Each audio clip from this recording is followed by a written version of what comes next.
Majority में हिंदू है, election होगा तो हिंदू जीतेगा, लॉ बनाएगा तो वो भी हिंदू बनाएगा, तो मुस्लिम कहां जाएंगे? जिन्ना ने तो मौलवी और मौलाना का जो पूरा कॉन्सेप्ट था उसको ही क्रिटिसाइज कर दिया।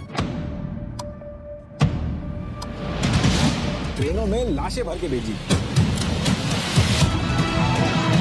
हमारे में ऑफिस के जो टाइपराइटर और टेबल थे उनको भी नहीं छोड़ा, वो भी आधे आधे बांट दिए इन लोगों ने। इंडियन नेशनल कांग्रेस तो हिंदू पार्टी है, 6% लीडर्स को अगर छोड़ दिया जाए तो सारे हिंदू रखे हैं इन्होंने। जिन्ना तो कह रहे हैं कि हिंदू और मुस्लिम साथ में ही नहीं रह सकते, तो फिर पंजाब और बंगाल के हिंदू क्यों चाहिए? जिन्ना ने कह दिया था कि इंडिया के सारे मुस्लिम्स का जो रिप्रेजेंटेटिव है वो मैं हूं, तुम सबके लीडर हो, तो हम क्या करें, हम सब जॉब छोड़ दें। और सेम टाइम पे सावरकर ने बुक लिख के हिंदू राष्ट्र की डिमांड कर दी और आरएसएस को भी सारे लीडर ने सेम ईयर में बना दिया। अगर ऐसा है तो कैंडिडेट खड़ा होगा तो मुस्लिम खड़ा होगा, वोट भी खाली मुस्लिम करेगा, हिंदू वोट नहीं कर पाएगा।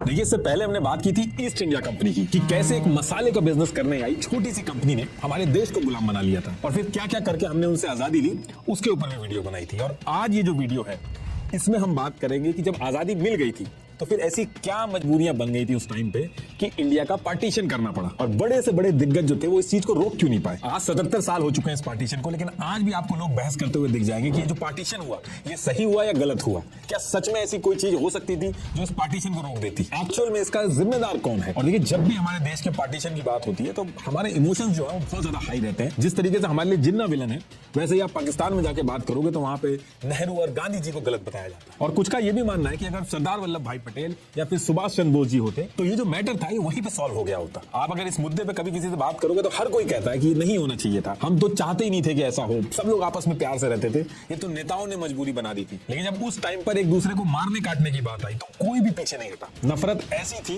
कि 15 से 20 लाख लोगों को काट दिया गया था। देखिए, इस पार्टीशन के बाद कई लोग सड़क पे आ गए थे, अपना घर जमीन काम छोड़ के उन्हें फिर से शुरुआत करनी पड़ी थी। वैसे तो वो टाइम एकदम अलग था, लेकिन आज भी फाइनेंशियल सिक्योरिटी की वही वैल्यू है। फ्यूचर सिक्योर करने के लिए अब लोग अलग अलग तरह के इन्वेस्टमेंट्स करते हैं, जिसमें से स्टॉक मार्केट एक है। अब देखिए, स्टॉक मार्केट के अंदर फायदे की गारंटी तो कोई नहीं ले सकता, लेकिन आप करेक्ट नॉलेज से अपने फायदे की प्रोबेबिलिटी जरूर बढ़ा सकते हैं। जैसे पिछले एक साल में बॉन्डाना इंजीनियरिंग का स्टॉक 20 टाइम्स इंक्रीज हुआ है, क्योंकि इनको 1700 करोड़ के ऑर्डर्स मिले थे। ऐसे ही आदित्य विजन के कई स्टेट्स में स्टॉक एक्सपेंशन करने के बाद उनका स्टॉक प्राइस 100 टाइम्स बढ़ा, और ऐसे ही केपीआई ग्रीन को जब बड़े ऑर्डर्स मिले तो उनका स्टॉक प्राइस बढ़ा। तो इससे आप समझ सकते हैं कि इन कंपनीज के प्राइस बढ़ने में लॉजिक था। तो अगर आपके पास कंपनी के ऑर्डर्स, एक्सपेंशन, सेल्स और प्रॉफिट जैसी इंपॉर्टेंट इंफॉर्मेशन है तो आप लॉजिकली बेटर डिसीजन ले पाओगे। लेकिन इस तरीके की इंफॉर्मेशन निकालने के लिए आपका बहुत ज्यादा टाइम जाएगा, और इसका सोल्यूशन दिया है सॉवरेन ने। ये बहुत ईजी है, विद इन फ्यू क्लिक्स आप देख सकते हैं किस कंपनी को बड़े ऑर्डर्स मिले,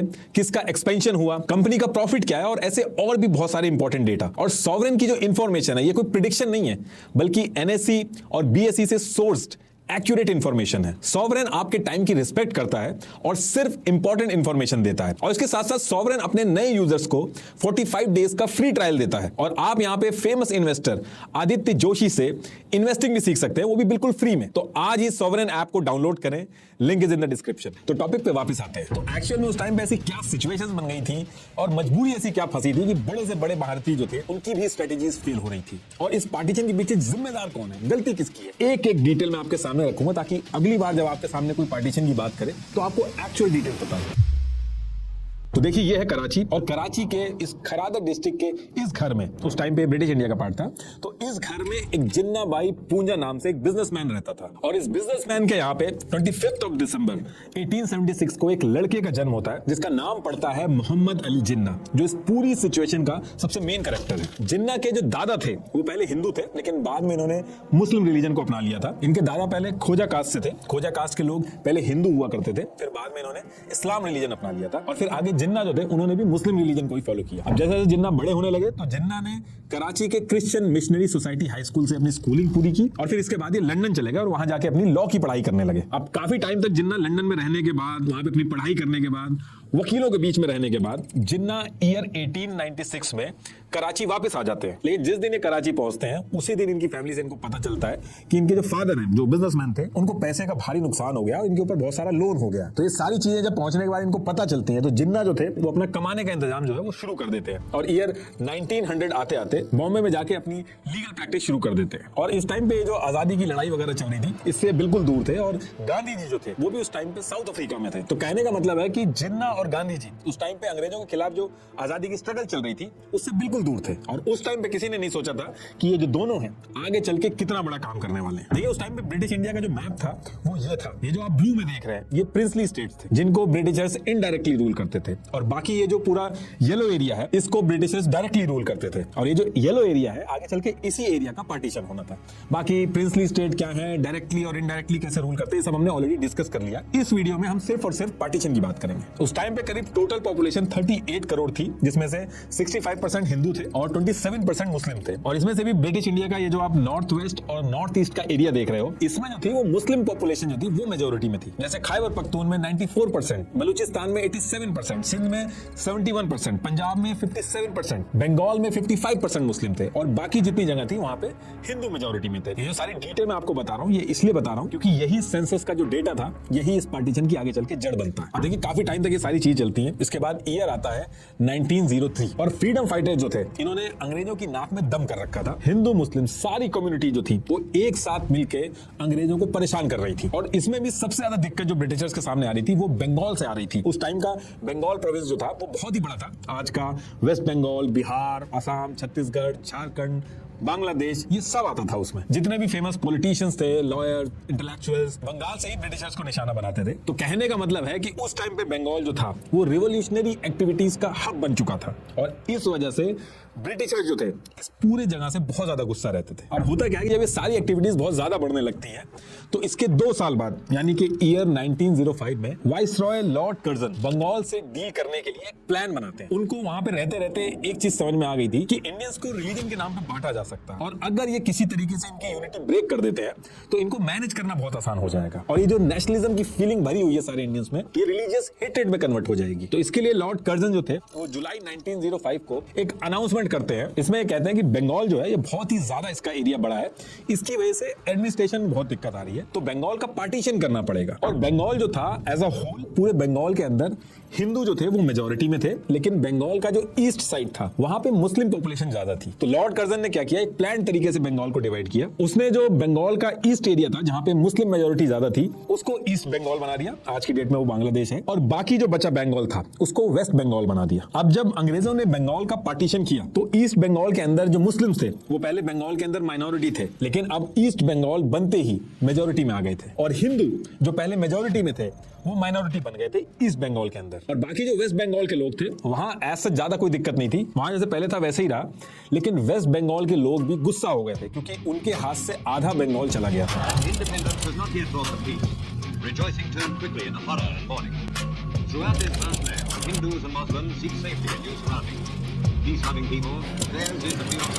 अब ये जो बंगाल का पार्टीशन हुआ था इस चीज को लेके इंडियन नेशनल कांग्रेस ने सबको इकट्ठा किया, आंदोलन करना स्टार्ट किया कि बंगाल का जो पार्टीशन है ये गलत है। लेकिन कहीं ना कहीं ईस्ट बंगाल के जो मुस्लिम्स थे उनको इस पार्टीशन से उतनी ज्यादा दिक्कत नहीं हुई। जैसे पहले एक साथ अंग्रेजों के खिलाफ लड़ाई लड़ी जाती थी, धरने दिए जाते थे, इस बार ये जो बंगाल का पार्टीशन हुआ था इसको लेके जो धरने वगैरह दिए जा रहे थे ईस्ट बंगाल के जो मुस्लिम्स थे, एक सेगमेंट था मुस्लिम्स का, वो इसमें एक्टिवली पार्टिसिपेट नहीं कर रहे थे। और ये पहली बार एक ऐसी सिचुएशन बनी थी जहां पे एक साथ आंदोलन करने की बजाय ये डिस्कशन स्टार्ट हो गया था कि ये जो इंडियन नेशनल कांग्रेस है ये हिंदुओं की पार्टी है। पूरी पॉपुलेशन के 26% मुस्लिम्स हैं लेकिन कांग्रेस ने अपनी पार्टी में सिर्फ 6.59% मुस्लिम डेलीगेट्स रखे हैं। और डिस्कशन ये था कि कल को अगर अंग्रेज चले भी गए कि लड़ाई तो सब लोग लड़ रहे हैं लेकिन मुस्लिम जो है उनकी तो फिर भी नहीं चलेगी क्योंकि कांग्रेस तो हिंदुओं की पार्टी है, इलेक्शंस भी होंगे तो हिंदू जीतेंगे, तो आजादी के बाद भी हमारी उतनी नहीं चलेगी। लेकिन इंडियन नेशनल कांग्रेस ने इस चीज को भांप लिया था, उनको समझ में आ गया था कि ये जो रिलीजियस एंगल उठने लगा ये इस पूरे मूवमेंट को खराब कर देगा। तो उन्होंने अपने हर स्टेप में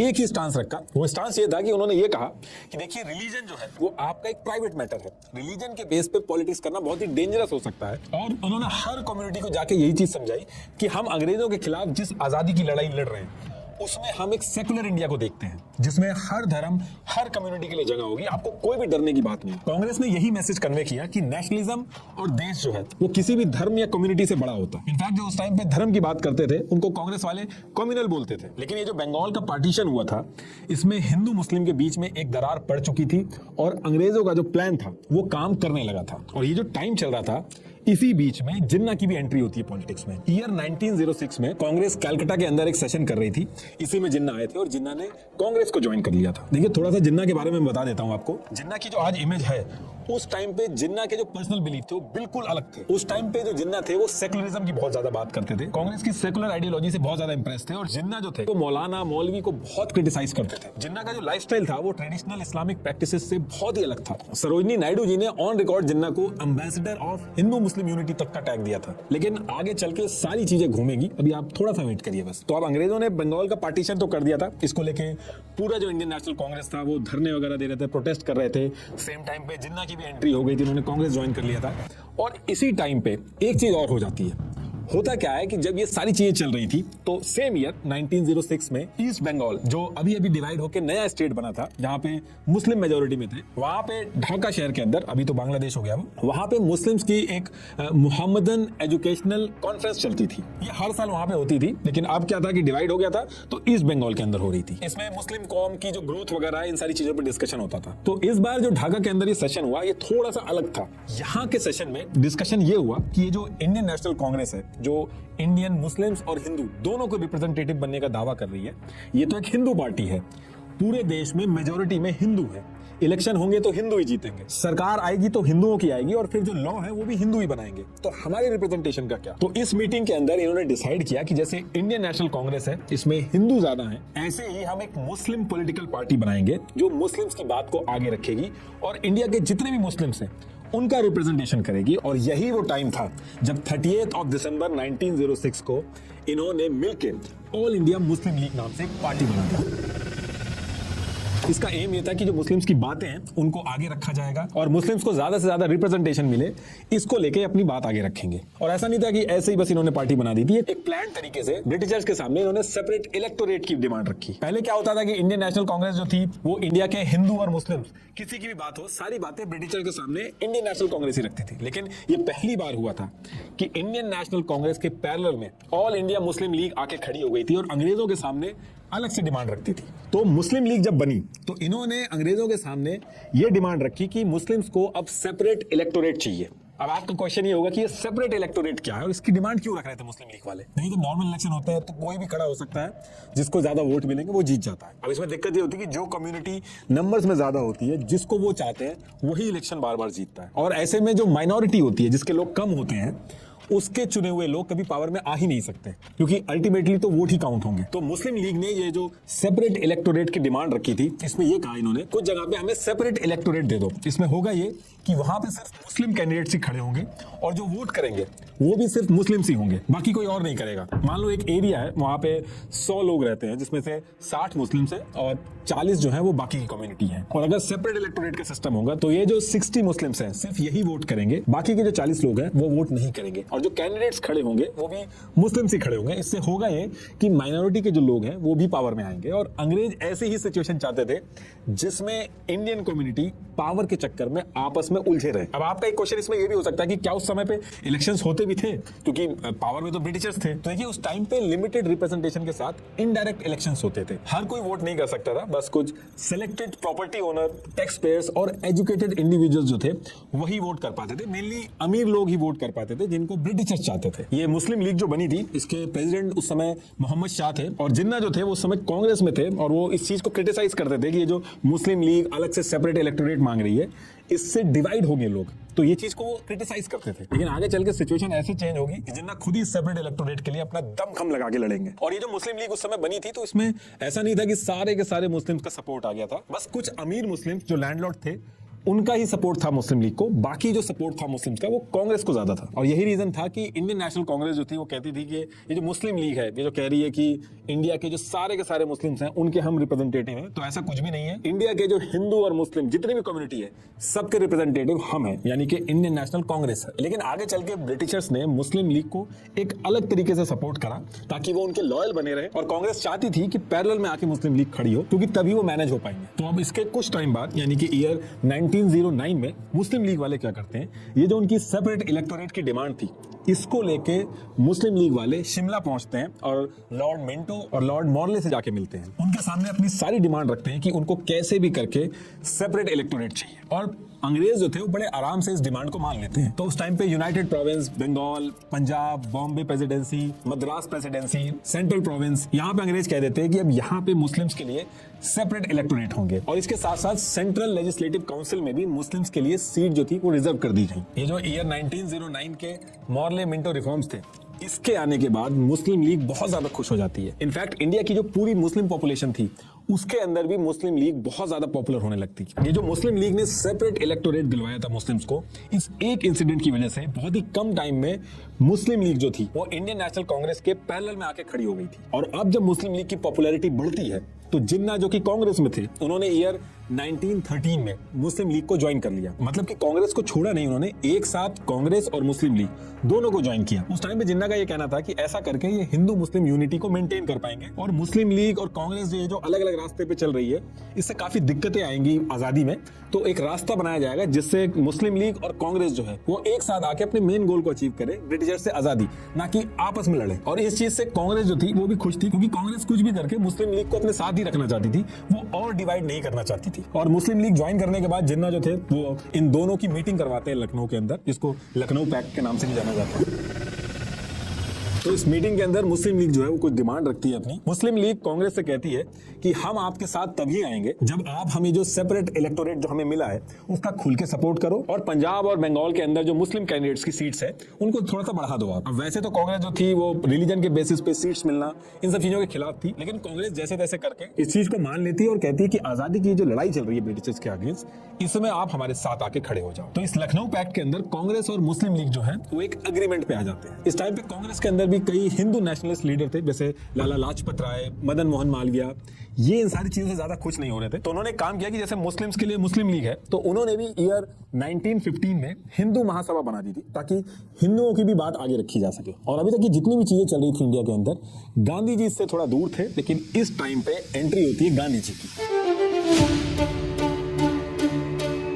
इसी टाइम पे गांधी जी साउथ अफ्रीका से इंडिया वापस आ जाते हैं, और यहां से कांग्रेस जो बैकफुट पे जा रही थी, हर चीजें माननी पड़ रही थी, उसकी सिचुएशन जो है वो बदल जाती है। गांधी जी जब आए थे तो उन्होंने क्या क्या किया था, कांग्रेस किस तरीके से ज्वाइन की थी, वो सारी चीजें हमने ऑलरेडी डिस्कस कर रखी, तो मैं वो सारी चीजें नहीं डिस्कस करूंगा, सिर्फ पार्टीशन पे ही फोकस रखूंगा। अब गांधी जी के आने के कुछ टाइम बाद एक सिचुएशन बनती है। उस टाइम दुनिया के अंदर फर्स्ट वर्ल्ड वॉर जो थी वो खत्म हुई थी, और एलाइड पावर जो थी जिसमें ब्रिटिश एम्पायर था उसने ऑटोमन एम्पायर को हरा दिया था। और उस टाइम पे ऑटोमन एम्पायर के जो हेड होते थे उनको कैलिफ यानी खलीफा कहा जाता था, और पूरे वर्ल्ड के जो मुस्लिम्स थे वो इनको अपना स्पिरिचुअल और रिलीजियस लीडर मानते हैं, क्योंकि ये हजरत प्रॉफिट मोहम्मद के सक्सेसर थे। तो उस टाइम पे हुआ ये था कि वॉर जीतने के बाद एलाइड पावर जिसमें ब्रिटिश एम्पायर भी था, इन्होंने ऑटोमन एम्पायर को बांटना शुरू कर दिया था और अपने अंडर में लेना शुरू कर दिया था। और ऐसे एरियाज जिसमें मुस्लिम्स के होली प्लेसेस थे, जिनके ऊपर कैलिफ यानी खलीफा का कंट्रोल था, वो सारे एरिया भी अपने अंडर लेने लगे थे। और इस पर्टिकुलर चीज से पूरे वर्ल्ड के जो मुस्लिम्स थे बहुत ज्यादा गुस्सा थे, पूरी दुनिया में प्रोटेस्ट हो रहे थे। तो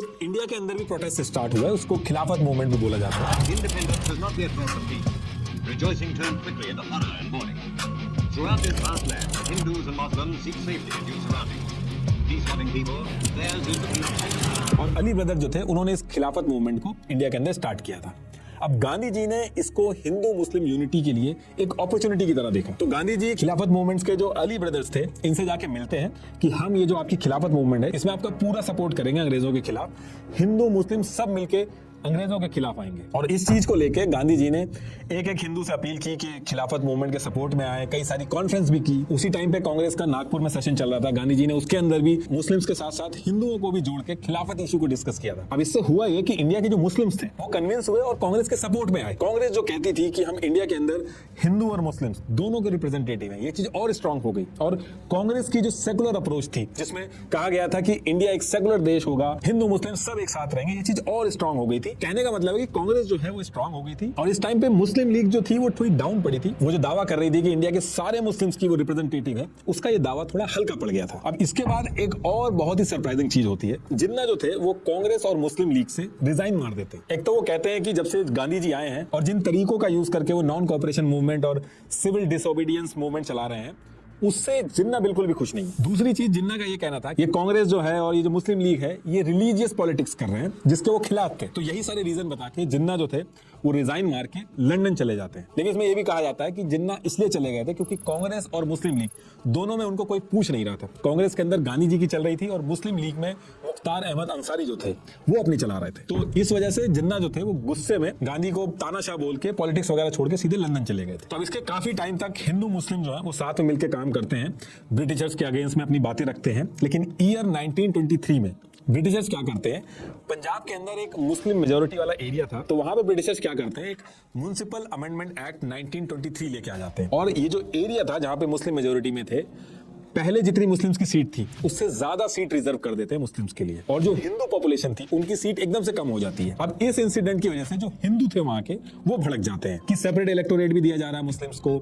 सेंट्रल लेजिस्लेटिव काउंसिल में भी अलग से सीटें रिजर्व की जा रही हैं, और यहाँ पे भी हमारी सीट कम कर दी गई है। तो इसकी वजह से इस पूरे एरिया में हिंदू मुस्लिम जो टेंशन थी वो दोबारा से बढ़ने लग गई थी। और इस चीज का इंपैक्ट जो था वो इंडिया के बाकी पार्ट में भी पड़ा। तो हिंदू महासभा ने भी कहा कि अगर ऐसी बात है तो हिंदू जो है उनको भी रिलीजन के नाम पे ज्यादा सीटें दो। और सेम टाइम पे वीर सावरकर जो कि अंडमान के सेलुलर जेल में बंद थे, उन्होंने Hindutva who is a Hindu इस नाम से एक बुक भी लिख दी थी जिसमें हिंदुत्व और हिंदू राज बनाने की बातें कही गई थी। इसको अंग्रेजों ने उसी टाइम पे बैन कर दिया। तो ये सारी चीजें एक ही साथ हो रही थी। और उसी टाइम पे पंजाब और यूपी में आर्य समाज ने शुद्धि कैंपेन लॉन्च कर दिया था। और फिर इसका इंपैक्ट धीरे धीरे इतना बड़ा कि 2 साल बाद हिंदू कम्युनिटी के कई लीडर्स ने मिलकर आरएसएस का भी फॉर्मेशन कर दिया था।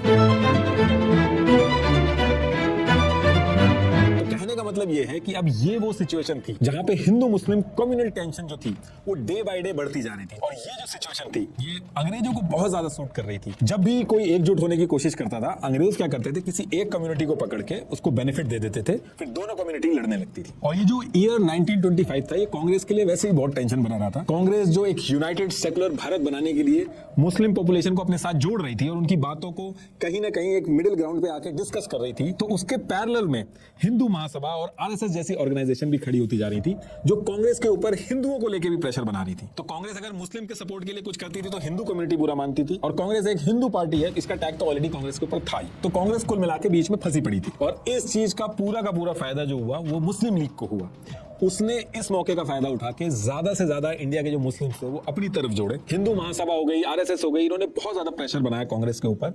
इस तरह का प्रेशर था कि अगले साल यानी कि 1926 में कांग्रेस ने बंगाल और पंजाब एरिया में जितने भी कैंडिडेट उतारे सब के सब हिंदू उतारे, और इसकी वजह से मुस्लिम पॉपुलेशन जो थी वो कांग्रेस से नाराज हो गई थी। तो अब ऐसा टाइम आ चुका था कि जो मुस्लिम लीग थी उसको इंडियन मुस्लिम्स का सपोर्ट मिलने लगा था। और इसी को ध्यान में रखते हुए ईयर 1930 में मुस्लिम लीग जो है वो अपना नेक्स्ट स्टेप लेती है। मुस्लिम लीग के प्रेसिडेंट मोहम्मद इकबाल ने अपने इलाहाबाद सेशन में अनाउंस कर दिया कि देखिए अब ऐसा नहीं चलेगा, हमें हमारा हक चाहिए। ये जो Punjab, north west frontier province जिसे खैबर पख्तून भी कहते हैं, सिंध और बलूचिस्तान, इन सबको जोड़ के एक स्टेट बना दो। ये पहली बार था जब मुस्लिम लीग ने एक सेपरेट स्टेट की डिमांड करी थी। ये याद रखिएगा कि सेपरेट स्टेट की डिमांड की है, सेपरेट कंट्री की डिमांड नहीं की है। सेपरेट कंट्री की डिमांड अभी थोड़ी देर में आएगी आगे। और ये जो पाकिस्तान वर्ड था, पहली बार ये वर्ड जो था वो भी इसी टाइम पे निकला था।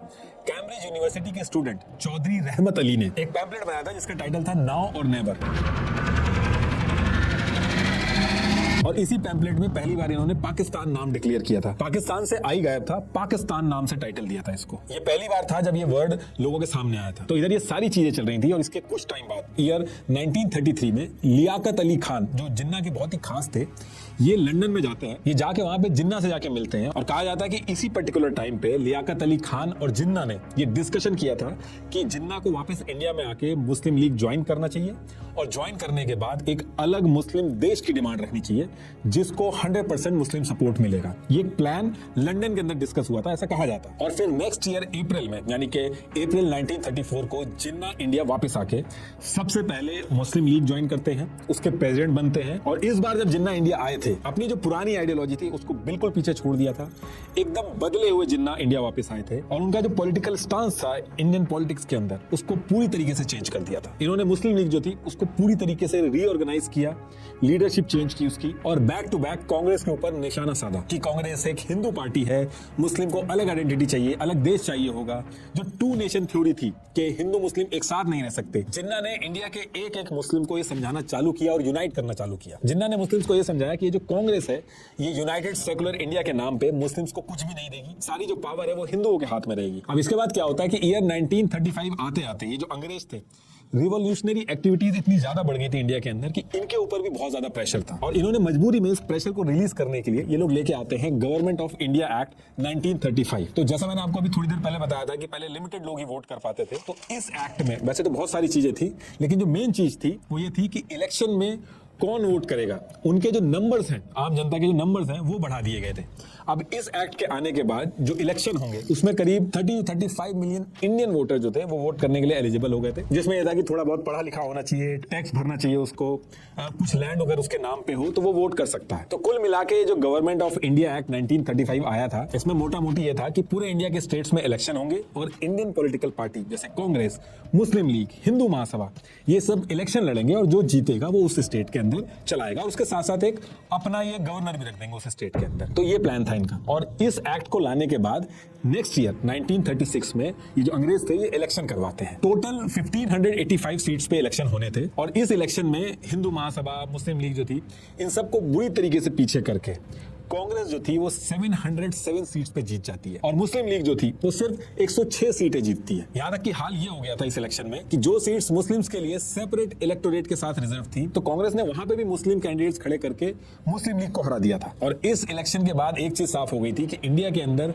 सारे हिंदू और मुस्लिम पॉपुलेशन के जो रिप्रेजेंटेटिव है वो कांग्रेस है, मुस्लिम लीग नहीं है। और ये जो इलेक्शन हुए थे ये मुस्लिम लीग के लिए बहुत बड़ा डिजास्टर थे। मुस्लिम लीग बिल्कुल खुश नहीं थी और यहां से मुस्लिम लीग एक बहुत बड़ा शिफ्ट लेती है, बहुत ही एग्रेसिव तरीके से अपना स्टांस बदलती है मुस्लिम लीग। अब इसके बाद ईयर आता है 1939 और इस ईयर में एक और ऐसी चीज होती है जिसकी वजह से कांग्रेस और मुस्लिम लीग दोबारा से एकदम अलग रास्ता चुनती है। एक्चुअली होता क्या है कि इस साल ब्रिटिशर्स ने बिना इंडिया की लीडरशिप से पूछे अनाउंस कर दिया कि सेकेंड वर्ल्ड वॉर में ब्रिटिश एम्पायर के साथ इंडिया भी है और इंडिया के जो सोल्जर्स हैं वो भी इस वॉर में पार्टिसिपेट करेंगे। अब ये जो चीज थी इसको सुनकर कांग्रेस जो थी वो गुस्सा हो जाती है कि हमसे बिना पूछे आप हमारा और हमारे सोल्जर्स का जो पार्टिसिपेशन है वो वर्ल्ड वॉर में करवा रहे हो। और कांग्रेस ने कहा कि हम एक शर्त पे वर्ल्ड वॉर में आपका साथ देंगे, अगर आप ये प्रॉमिस करो कि वॉर जब खत्म हो जाएगी तो वहां से आने के बाद आप हमें आजादी दे दोगे। लेकिन इस चीज के लिए ब्रिटिशर्स जो थे वो हाँ नहीं कर रहे थे। तो कांग्रेस ने क्या किया, इसी टाइम पे जितने ये 707 लीडर इनके इलेक्शन में जीत के आए थे कांग्रेस पार्टी के, जो स्टेट चला रहे थे, उन सबसे रिजाइन मरवा देती है ताकि काम सारे रुक जाएंगे। ब्रिटिशर्स ने इसमें कई तरीके के ऑफर भी दिए कि कुछ लिमिटेड पावर हम देंगे आपको,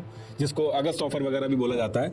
लेकिन कांग्रेस ने कहा कि नहीं, हमें पूर्ण स्वराज चाहिए, फुल इंडिपेंडेंस चाहिए, तभी हम साथ देंगे।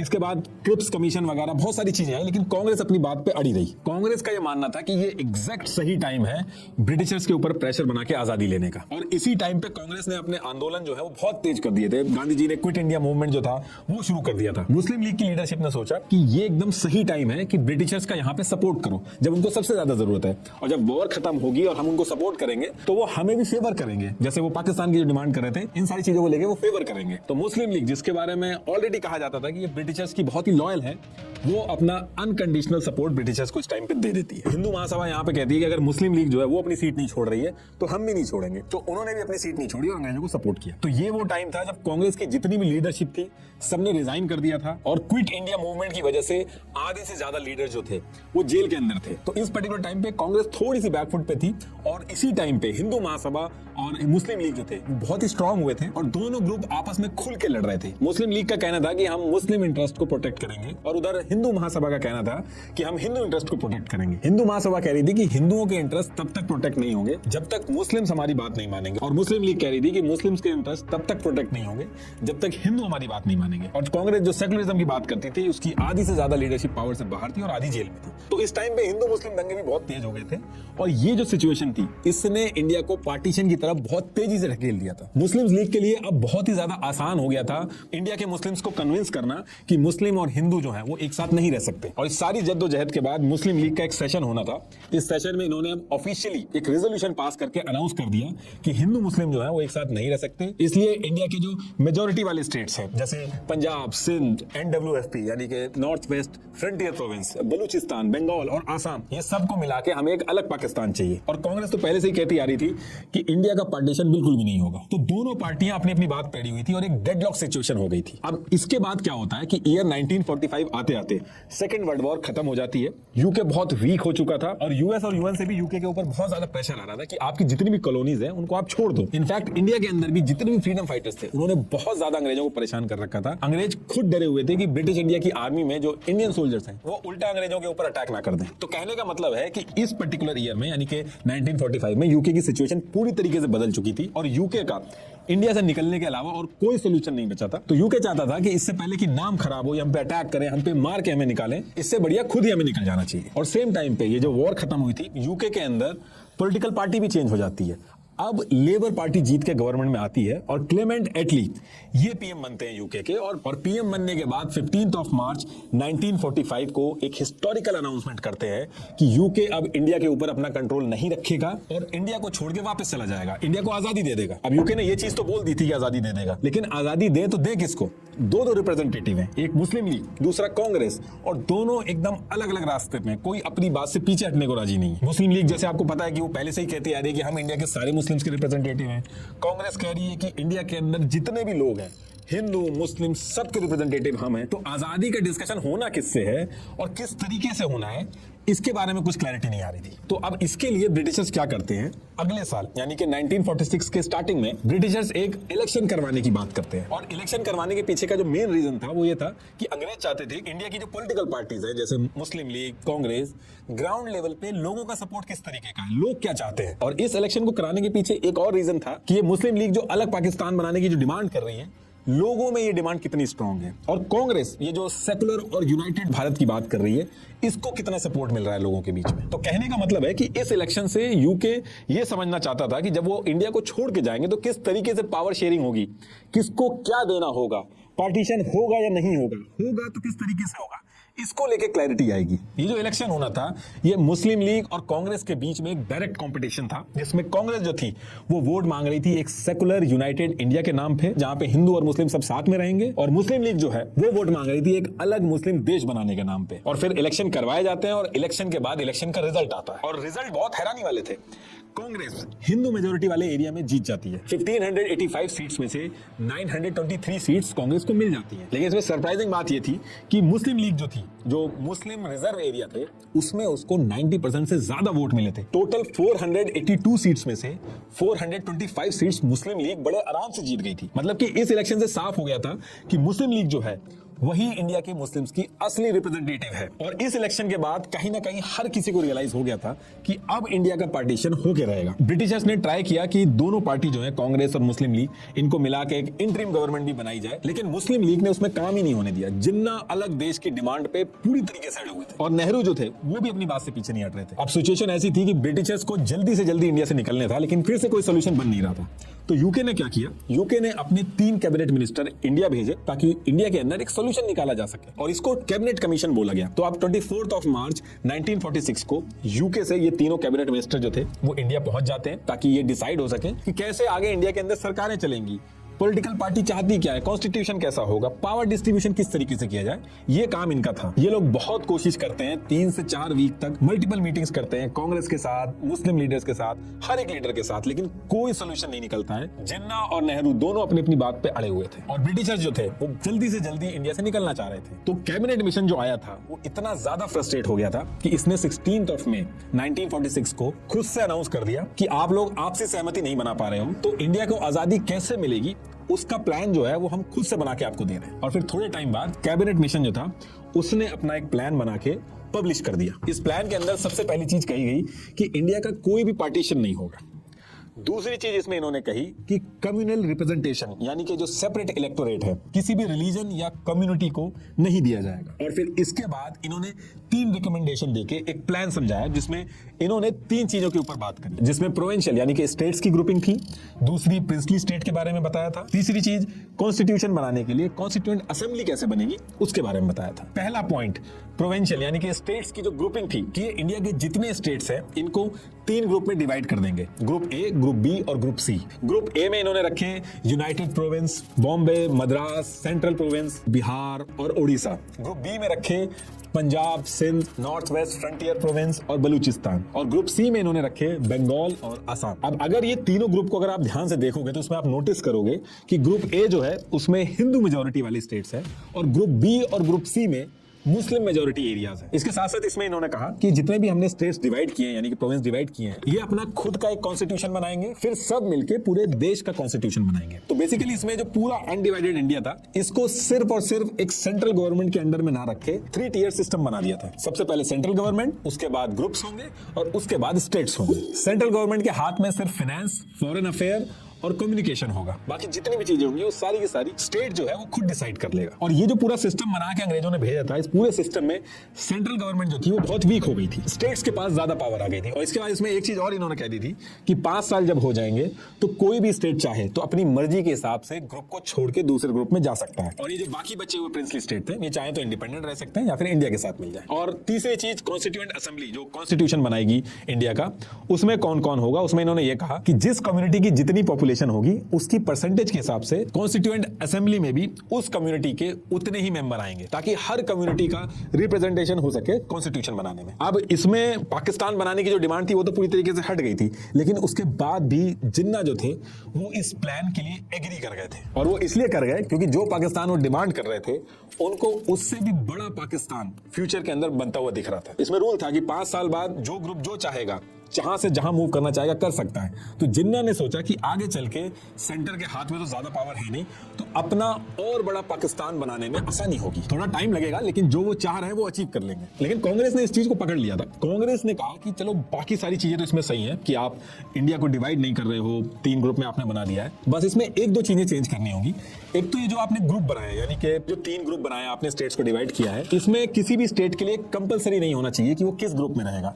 ये चीज बोली कांग्रेस ने। कांग्रेस के हिसाब से ये होना चाहिए कि ये जो आपने 3 ग्रुप बनाए हैं कोई स्टेट किसी भी ग्रुप में जाना चाहे तो वो कर सके, इसको मैंडेटरी नहीं होना चाहिए। अब ये चीज अगर हो जाती तो इससे जिन्ना का जो सपना था वो टूटता हुआ दिख रहा था। और इसके साथ साथ कांग्रेस ने कहा कि ये जो आपने सेंटर के हाथ में पावर दी है बहुत ही कम दी है, इसको और स्ट्रॉन्ग करना चाहिए सेंटर को, क्योंकि अभी भले ही आप यूनाइटेड इंडिया बना दे रहे हो लेकिन अगर सेंटर के हाथ में पावर नहीं होगी तो आगे चल के देश टूटेगा, क्योंकि स्टेट जो है वो अपनी मनमानी करेंगी। अब कांग्रेस की ये जो 2 डिमांड थी इसको लेके ब्रिटिशर्स काफी हद तक एग्री हो गए थे, लेकिन जिन्ना जो थे उनका प्लान जो था वो पूरी तरीके से फेल हो रहा था इन सब चीजों को करने से।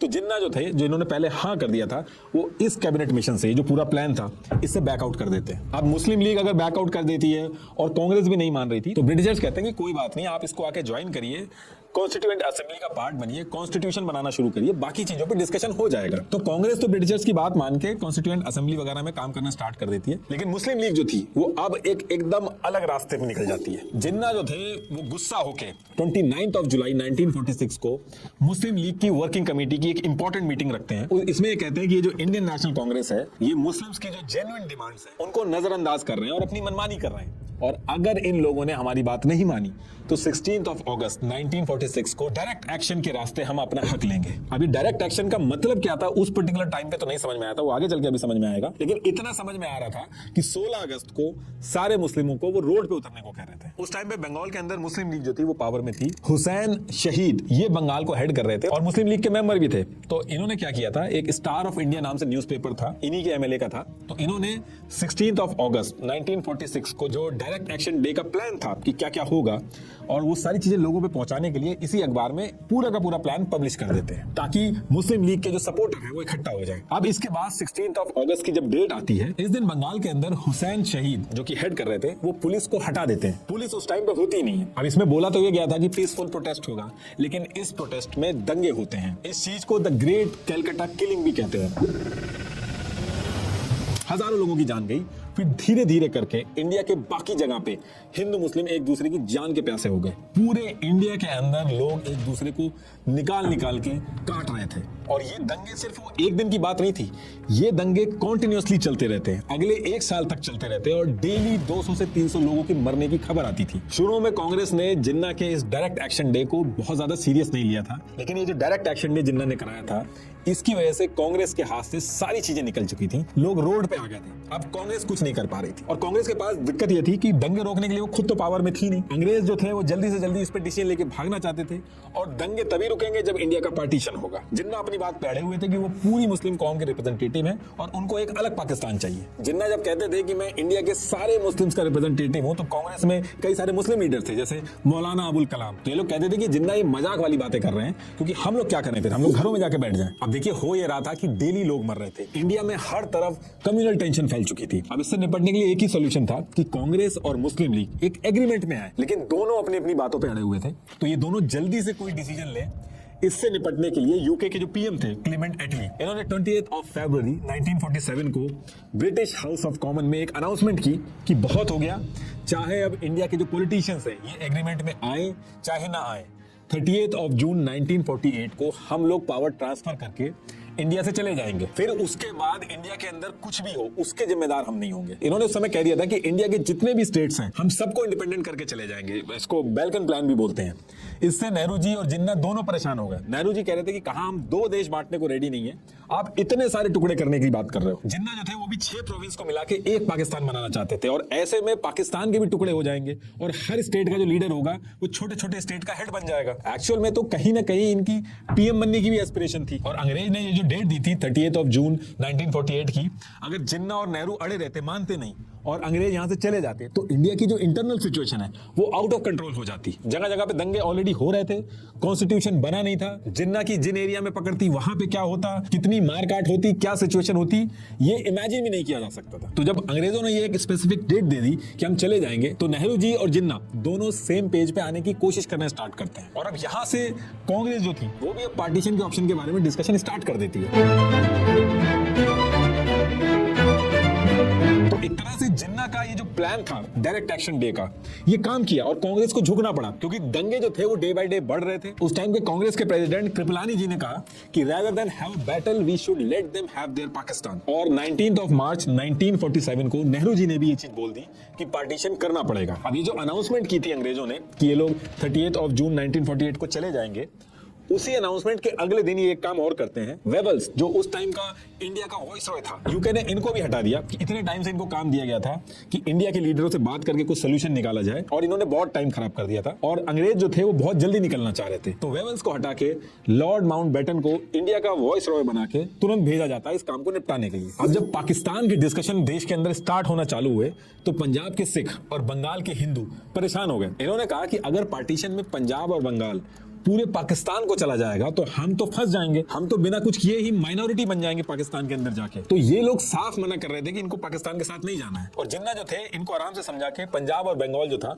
वो पूरा लेने की डिमांड कर रहे थे। उनका कहना था कि ये जो पंजाब और बंगाल के सिख और हिंदू हैं ये पाकिस्तान में आराम से रह सकते हैं माइनॉरिटी बन के, कोई दिक्कत नहीं आएगी। और इसको लेकर जिन्ना को क्रिटिसाइज भी किया गया क्योंकि जिन्ना का कहना था कि हिंदू मुस्लिम एक साथ नहीं रह सकते, इसलिए इंडिया का बंटवारा करना होगा। लेकिन जब पंजाब और बंगाल की बात आ रही है तो वहां पे ये हिंदू और सिख को अपने पाकिस्तान में रखने के लिए आराम से तैयार है। तो इसी चीज पे कहा गया कि जिन्ना को सिर्फ पावर से मतलब है और ये बंटवारा भी किसी के राइट्स के लिए नहीं कर रहे हैं बल्कि पाकिस्तान के हेड बनने के लिए कर रहे हैं। और अब इसके बाद डेट आती है 3 जून 1947। तो बहुत ही डिटेल डिस्कशन के बाद माउंटबेटन क्या करते हैं, इस डेट को इंडिया और पाकिस्तान को 2 अलग देश बनाने का एक प्लान पब्लिक करते हैं। इसे माउंटबेटन प्लान भी बोला जाता है। इसमें माउंटबेटन ने इंडिया और पाकिस्तान 2 अलग देश बना के दोनों देशों को डोमिनियन स्टेटस दिया, मतलब कि देश को आजादी तो मिल जाएगी, इंटरनल मैटर, एडमिनिस्ट्रेशन, जितनी भी गवर्नेंस होगी सब खुद से करी जाएगी, लेकिन इंडिया और पाकिस्तान दोनों ब्रिटिश क्राउन के अंडर रहेंगे। ये चीज इसलिए की गई थी क्योंकि माहौल बहुत ज्यादा खराब था उस टाइम पे, दंगे बहुत ज्यादा हो रहे थे, चीजें आउट ऑफ कंट्रोल हो सकती थी और कॉन्स्टिट्यूशन वगैरह भी बना नहीं था, तो सारा एडमिनिस्ट्रेशन जो था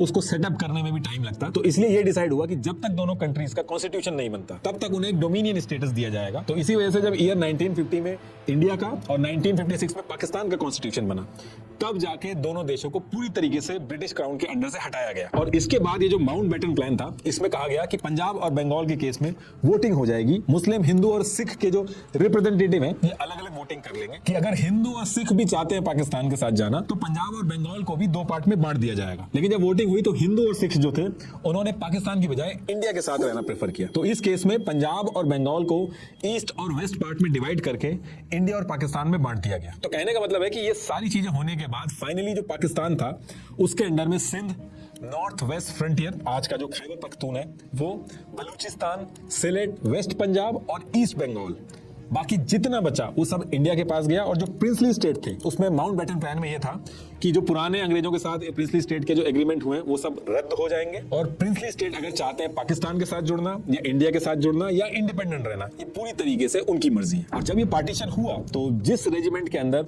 मुस्लिम सोल्जर्स जो थे वो ज्यादा थे वो रेजिमेंट पाकिस्तान को दे दी गई, जैसे Sindh regiment, Baloch regiment, frontier force regiment, ये सारी रेजिमेंट जो थी वो पाकिस्तान के पास गई। बाकी Indian railway, civil services, financial assets और जो ब्रिटिशर्स का लोन था वो भी इंडिया और पाकिस्तान में बराबर बराबर बांट दिया गया। यहां तक कि जो ऑफिस की टेबल, चेयर, टाइपराइटर थी उनको भी आधा आधा बांटा गया। और माउंटबेटन प्लान जब पब्लिक किया गया था तो उसमें एक चीज और कही गई थी कि पहले जो डेट दी गई थी 30 जून 1948 की, इसको चेंज करके अब 15 अगस्त 1947 को दोनों देशों को आजादी मिलेगी। ये डेट इसलिए रखी थी क्योंकि जापान ने इस डेट को अलाइड फोर्सेस के सामने सरेंडर किया था और माउंटबेटन जो थे उस टाइम साउथ ईस्ट एशिया में सुप्रीम कमांडर थे, तो ये डेट जो थी वो यादगार बनाना चाहते थे और बहुत क्लोज थी उनके, तो इसीलिए उन्होंने ये डेट फिक्स करी थी। इसके बाद माउंटबेटन प्लान में यह कहा गया था कि एक कमेटी बनाई जाएगी जिसके जो चेयरमैन है वो रेडक्लिफ होंगे और इंडिया और पाकिस्तान का बॉर्डर कहां से जाएगा और किस किस जगह से जाएगा ये कमेटी वो चीज फिक्स करेगी। कांग्रेस वर्किंग कमेटी के मेंबर राजा जी ने कहा था कि अच्छा हुआ कि आजादी की जो डेट है वो 30 जून 1948 से चेंज कर दी गई थी, क्योंकि अगर अंग्रेज अगले साल तक के लिए रुकते तो कोई पावर बचती ही नहीं जिसको ट्रांसफर किया जा सकता। इस पूरे माउंटबेटन प्लान को जब कांग्रेस और मुस्लिम लीग ने एक्सेप्ट कर लिया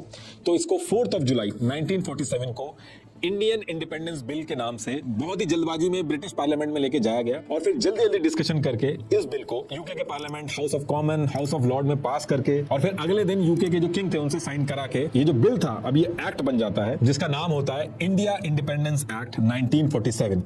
इसी एक्ट के थ्रू हमें आजादी मिली थी। अब इसके तुरंत बाद जो इंडिया पाकिस्तान का जो बॉर्डर बनने के लिए कमीशन बना था उसके चेयरमैन रेडक्लिफ, इनको कहा जाता है कि जल्दी से जल्दी इंडिया पाकिस्तान का बॉर्डर बनाओ और इसके लिए इनको सिर्फ 3 वीक का टाइम दिया गया। ये जो रेडक्लिफ थे जिनको बॉर्डर बनाने का काम दिया गया था इनको इंडिया के बारे में कुछ भी नहीं पता था, ना तो कभी इससे पहले इंडिया आए थे और यहां तक इनको पंजाब एक्चुअल में पड़ता कहां पे है ये तक नहीं पता था। तो इनको इंडिया का जो कल्चर है, इंडिया की जियोग्राफी है, उसके बारे में कुछ भी आइडिया नहीं था। लेकिन इन्होंने क्या किया, इंडिया के मैप को एक पेपर पे मंगवाया और जहां बॉर्डर बनाना था वहां की डिस्ट्रिक्ट का हिंदू मुस्लिम पॉपुलेशन का सारा डेटा मंगवाया।